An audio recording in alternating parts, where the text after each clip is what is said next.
একটা মাস আমি রহমত দেই, মাগফিরাত দেই, নাজাত দেই।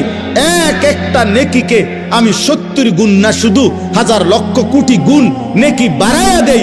এত কিছু দিয়ে আমি চেয়েছি যেন আমার বান্দা জান্নাতি হয়, মুত্তাকি হয়। তুমি বান্দা কদর করো। আর যদি কোনোভাবেই কদর না করে, তো শেষ কথা হলো, মনে রাখবেন, রমজানকে যে কদর করে না, রমজানেও যে গুনাহ করে, রমজানেও যে জাহান্নাম থেকে বাঁচার চেষ্টা করে না, রমজানেও যে জান্নাতের আমল করার চেষ্টা করে না, ভাই আমার, ছেলেরা আমার, বাবা আমার, পর্দার আড়ালের মা বোন আমার, সবাইকে এই শেষ কথা বলি।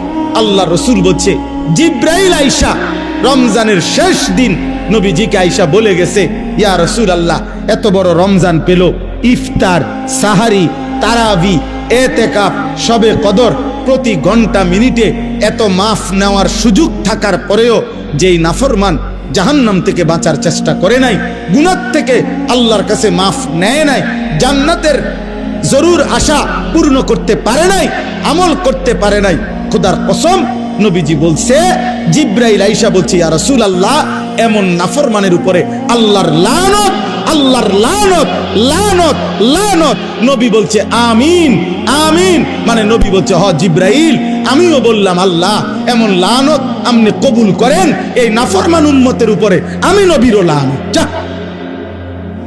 তোর রূপে খোদার লানত পড়ুক। যা, এত বড় রমজান তুই এখনো বিড়িয়ে খাস, এত বড় রমজান নাফরমান তুই আজও ওজনে কমে দে, তোর কিস্তি শেষ হয় না, সুদে শেষ হয় না, তোর নর্তকী দেখাই শেষ হয় না, তোর উলঙ্গ ছবি দেখাই শেষ হয় না, তোর জিনা ব্যভিচারে শেষ হয় না।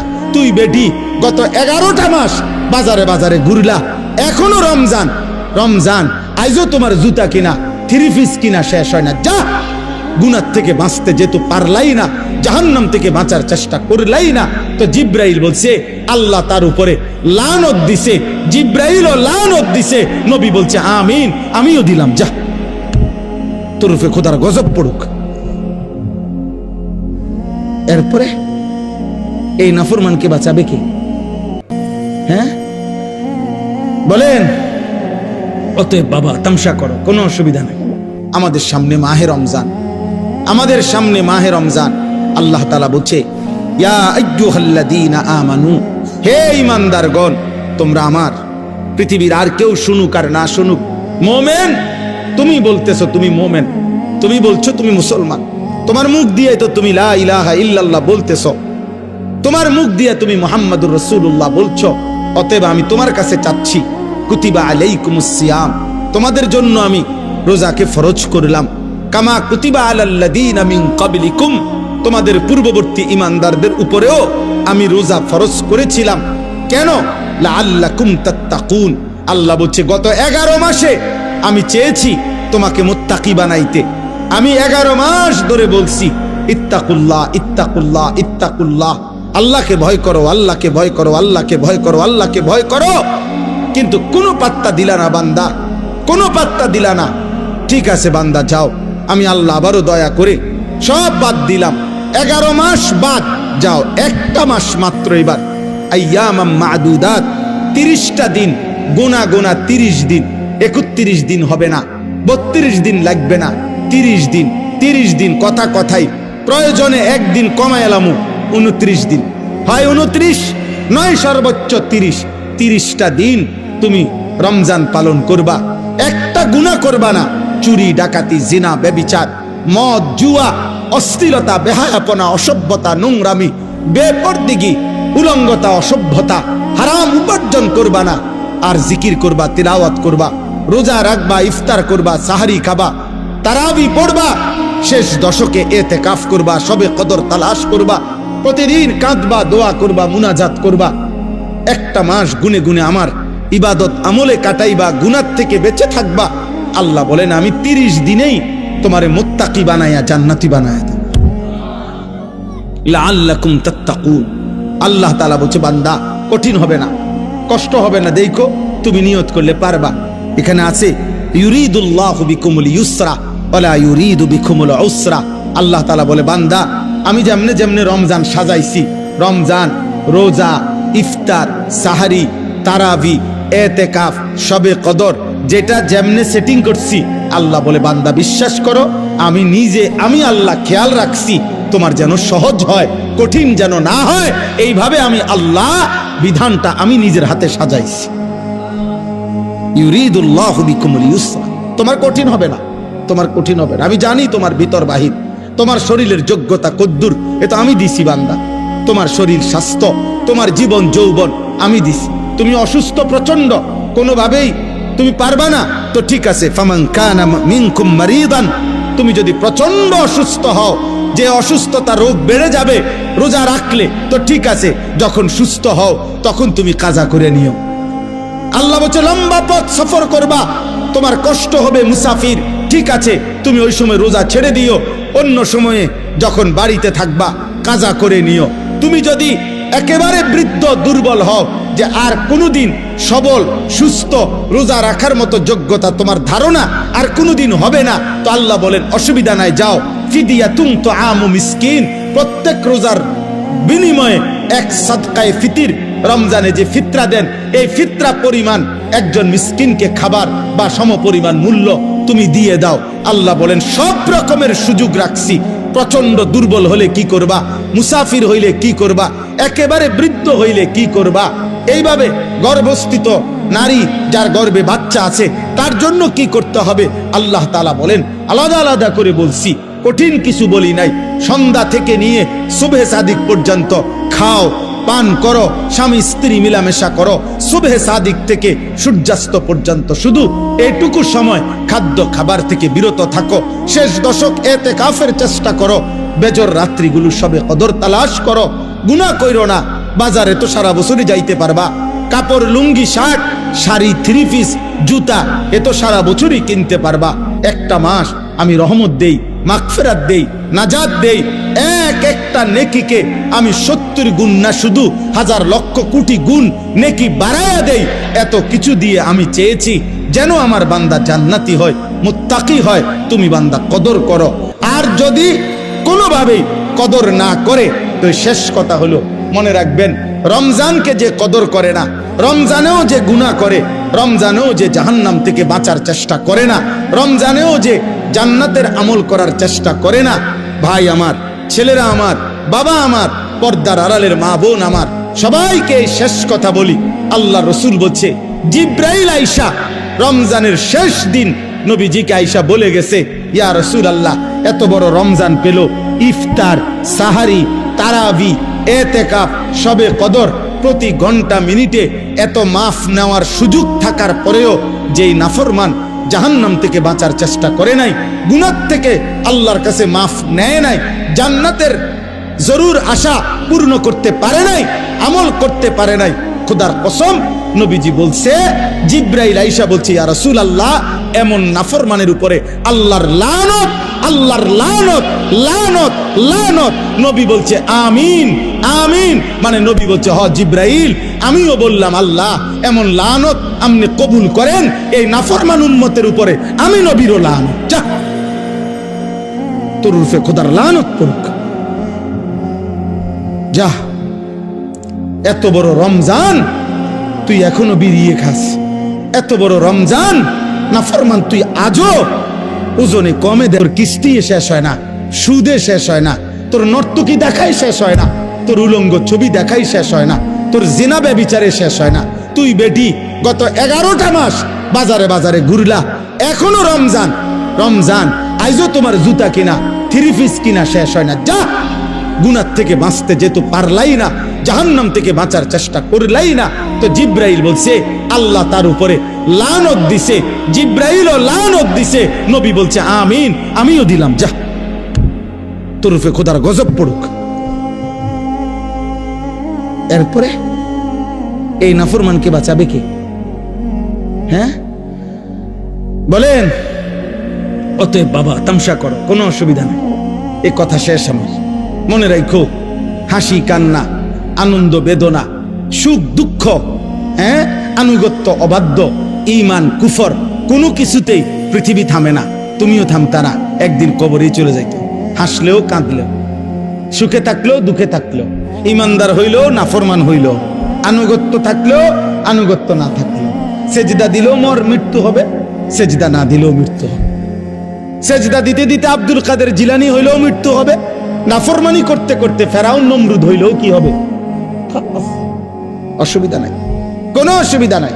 চলো ভাই, কারো জন্য পৃথিবী থামে না। আমাদের কারো মৃত্যুতে, আমাদের কারো জন্মে সেকেন্ড, ঘন্টা, মিনিট, এক সেকেন্ড থামে না। সময়ের গতি থামে? কথা বলে না। পৃথিবী থামে কারো জন্য? না না।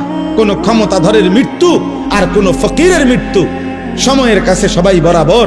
সময় বলে আমি চলছি তো চলছি, কে মরলো, কে জিতলো, কে হারলো, কে জন্ম নিল, আমার তো সময়। আমি যাচ্ছি আখিরাতের দিকে, আমি যাচ্ছি কবরের দিকে।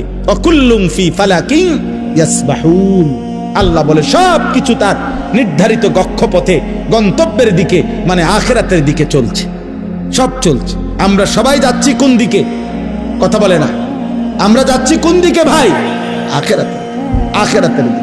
অতএব ব্যক্তি, ঘর, সংসার, পরিবার, দেশ, রাষ্ট্র, রাজনীতি, ক্ষমতা, সবকিছুতে আখিরাতকে প্রাধান্য দিবেন। বলেন ইনশাআল্লাহ, বলেন ইনশাআল্লাহ। ভোটের আগের দিনও আখিরাতকে প্রাধান্য দিবেন, ভোটের দিনও আখিরাতকে প্রাধান্য দিবেন, ভোটের পর দিনও আখিরাতকে প্রাধান্য দিবেন, আখিরাতকে প্রাধান্য দিবেন। কোনোভাবে দুনিয়ার কাছে বিক্রি যাবেন। আল্লাহ আমাদেরকে হেফাজত করেন, আল্লাহ আমাদেরকে কবুল করে নেন আমার ভাই। অতএব আলহামদুলিল্লাহ, আজকে এই মুবারক মাহফিলে অনেক কষ্ট করছেন আপনারা, এত লম্বা সময় সবর করছেন। আলহামদুলিল্লাহ, আল্লাহ তাআলা এই ফুলগড় বারেশ্বর মাদ্রাসা আল্লাহ কবুল করে নেন। আজকে যেই ছেলেরা হাফেজে কোরআন হয়েছে, আল্লাহ তাদেরকে কবুল করে নেন। যাদের সহযোগিতা করেছে, তাদেরকে হাদিয়া দিয়েছে বিভিন্ন রকমের, মাশাআল্লাহ, আল্লাহ তাআলা তাদের সবাইকে কবুল আর মঞ্জুর করে নেন। আমার একটা ছোট্ট পরামর্শ আছে, সেই পরামর্শটা হইল, না মানলেও সমস্যা নাই, বাকি আমি আমার পরামর্শ হইল, ওই যেই প্রবাসী কল্যাণ সংস্থার নাম বলছেন কি জানি, বারেশ্বর প্রবাসী কল্যাণ, বারেশ্বর প্রবাসী কল্যাণ সংস্থার কাছে, আপনাদের কাছে আমার পরামর্শ হলো, আমার আন্তরিক প্রশংসা হলো, প্রতি বছর যে হাফেজে কোরআন হবে তাকে একটা সাইকেল পুরস্কার দেওয়া হবে।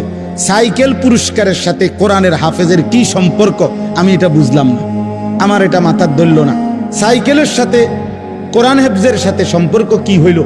এতে করে সে কি করবে? মানে হাফেজে কোরআন সাইকেল দিয়া আলাদা কি লাভবান হবে, এটা আমার মাথায় ধরল না। হ্যাঁ, এটা আমি বুঝলাম না।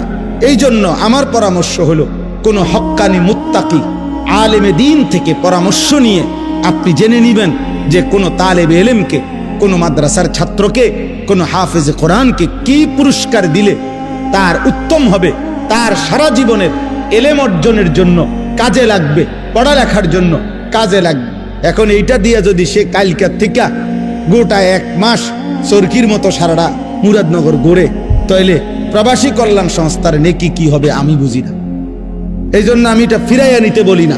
আমি এবার তো দিছেন আলহামদুলিল্লাহ, কিন্তু উনি বলছেন প্রতি বছরেই একটা সাইকেল দিবে না। পৃথিবী যদি সবাই, আপনার যেই সম্ভাবনা দেখা দিছে বাংলাদেশে, যেই প্রতিশ্রুতি এইবার নির্বাচনকে সামনে রেখে, আমি তো ধারণা করতেছি 13 তারিখ যেই জিতক 12 তারিখ প্রত্যেকের হেলিকপ্টার দিবে। বুঝেন নাই কথাটা? তাইলে তখন তার সাইকেল কাজে লাগতো না। এই জন্য তালেবে ইলম, এটা নিরুৎসাহিত করছি না, আপনারা পুরস্কার দিবেন, হাদিয়া দিবেন, কিন্তু আলেমে দিন থেকে মশওয়ারা করে দিবেন। অর্থাৎ যেন ওই বাচ্চার আজীবন তার এলেমের কাজে লাগে, পড়ালেখার। এমন সুন্দর কোরআনুল কারীমের 2 সেট 10 সেট তাফসীর হইতে পারে, যেটা তার দাওরায়ে হাদিস একবারে শেষ পর্যন্ত আজীবন তার পড়ালেখার কাজে লাগবে। রাসূলুল্লাহ সাল্লাল্লাহু আলাইহি সাল্লামের হাদিসের অনেক কিতাব, তাকে 30,000 টাকার কিতাব দেন, তারে 20,000 টাকার কিতাব কিনে দেন, যেটা সে আজীবন কি করবে? পড়ালেখা করবে। হ্যাঁ, আমার ছেলে হাফেজ হইয়া পুরস্কার পাইছে তাফসিরে তাওজিহুল কোরআন। তো আমি একদিন আমার বাসার এই তাফসির আমারও আছে, তা আমি আমার একটা খণ্ড পাচ্ছিলাম না, খুঁজেই পাচ্ছি না। 2-3 খণ্ড, আমার একটা খণ্ড আমি পাই না, ওই খণ্ডটাই তখন আমার দরকার। আমার ছেলে আমারে দৌড়াই এসে বলছে, আব্বু আমি যে পুরস্কার পাইছি এইটাই তো তাফসির, তাহলে আমি এটা খুলে দেই আমারটা। তাহলে হে, তার প্যাকেটিং করা ছিল, ওইখান থেকে খুইলা আমার এইটা দিছে আব্বু এটা, তাহলে আমি তখন পড়লাম। আমার অনেক কিতাব আমার সন্তান পড়ে, আমার সন্তানের কিতাবও আমি পড়ে আমার উপকার হয়েছে। কথা বুঝছেন না? এই জন্য আগামী দিনে আপনাদের কাছে অনুরোধ রইল, সাইকেল না বরং তার এলেমের সাথে কোরআন সুন্নাহর এলেম শিখবে এমন কিছু, যার দ্বারা এরকম কিছু হাদিয়া দিলে সেটা বেশি পরিমাণে হোক, ইনশাআল্লাহ এতে বরকত হবে। আপনারাও সাদকায়ে জারিয়ার সওয়াব পাইতে থাকবে। কিতাব অল্প দিনে কি হয়ে যায় না, নষ্ট হয়ে যায় না। প্রজন্মের পর প্রজন্ম কিতাব পড়ে। অনেক যারা সম্ভ্রান্ত ফ্যামিলি এমন আছে যাদের পারিবারিক পাঠশালায় আরে পারিবারিক কুতুবখানায় লাইব্রেরিতে 100 বছর আগের দাদা পূর্বপুরুষের কিতাব বই কি আছে আছে সাজানো আছে। তাইলে বোঝা গেল যে এটা ফায়দা আসবে, এটা দীর্ঘমেয়াদী হবে। অনুভূতিও নেই। এটা অনেক বড় লানত, অভিশাপ। এটা অনেক বড় দুর্ভাগ্য, বদনসিব, যে দিনের পর দিন, মাসের পর মাস, গুনার পর গুনাহ, কিন্তু তার কখনো এটা অনুভূতিও হয় না। তার অনুভূতিও হয় না, তার শরীরে কোনো সৌদে নাই। ওই যে সর্দি মারাত্মক হইলে ঘ্রাণ শক্তি কমে যায়, তখন তার আর নাকে সুদ থাকে না। এই গুনাহ আর নাফরমানি যখন বেড়ে যায়, ধীরে ধীরে মানুষের উপরে যে মুসিবতটা আসে সেটা হলো আল্লাহর পক্ষ থেকে যেই আযাব আসে, সেই আযাব হলো আল্লাহ তাকে আত্মভোলা করে দেয়। ফাআনসাহুম আনফুসাহুম।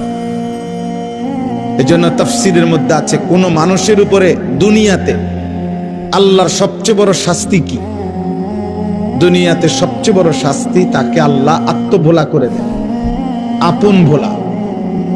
অর্থাৎ সে আর কোনোভাবেই বোঝে না সে কে, তার উচিত কি, করণীয় কি।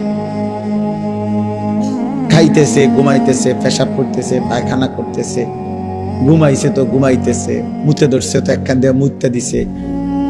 এটা কি রাস্তা? এখানে মানুষ চলাফেরা করে কিনা, কেউ দেখলে কি মনে করে? কোনো কিছু।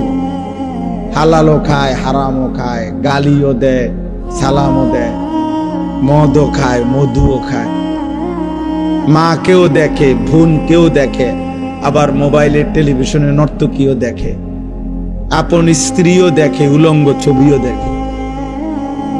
মানে পার্থক্য নেই তার ভিতরে, আর এই অনুভূতিটুকু কাজ করে না। সবকিছুই তার কাছে বরাবর। কষ্ট করে কামাই করে পয়সাও নেয়, সুদের টাকাও নেয়, কিস্তিও নেয়, সব মিলে 30,000, মিলে জিল্লা 12 লাখ টাকা পয়সা কেমনে মিলাইছেন? এই এমনি এমনি।